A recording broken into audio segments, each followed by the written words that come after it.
This movie outlines some strategies that you might want to consider in setting up your Media Pro catalogs. In most cases, the best strategy is to make one single catalog of all your images. Media Pro catalogs can hold up to 128,000 files. If your collection is no larger than that, I suggest giving the use of one single master catalog a try. This gives you one place to go whenever you're looking for an image and lets you organize your images in a comprehensive manner. If your catalog is larger than that, however, you'll need to use multiple catalogs. I'll present some ways that you can consider to divide your images and media files when you need more than one catalog. Fortunately, you can open as many catalogs at a time as you like, so even though the files are in different catalogs, you can still have access to the entire collection. Although it's possible to make and open multiple catalogs, I suggest that you make an effort to use as few as possible. It gets confusing if you have too many catalogs that the images and files are spread between. If you're going to make more than one catalog, then it's best to have a clear understanding of what you'll put in each one. There are a couple of different strategies for dividing the files up. One way to do this would be to divide your collection by media type. So you could have the photos in one catalog, video in another catalog, your MP3 files in another, your fonts in another, and so on. Make sure to name your catalogs in a clear way to reflect what's in that catalog. If you have hundreds of thousands of image files, then dividing gets a little trickier.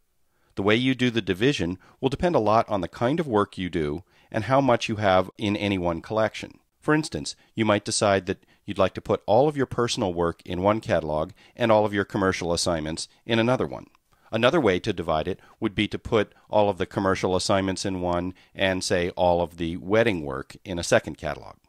Another clean way to divide your collection along bright lines would be to divide by date, grouping all images from 1 year or several years together in single catalogs. This can make a nice split between the images from one group and images from another.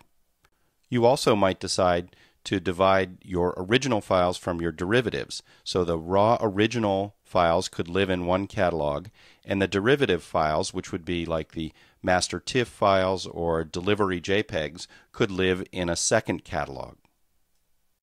If you have lots of original files, then you may end up with something that looks like this, and in fact this is what I've done with my own collection, where I have one single catalog that has every derivative file I've ever made, and that's 40,000 images, something like that, and then I divide my RAWs into multiple year catalogs that have this nice bright line between them.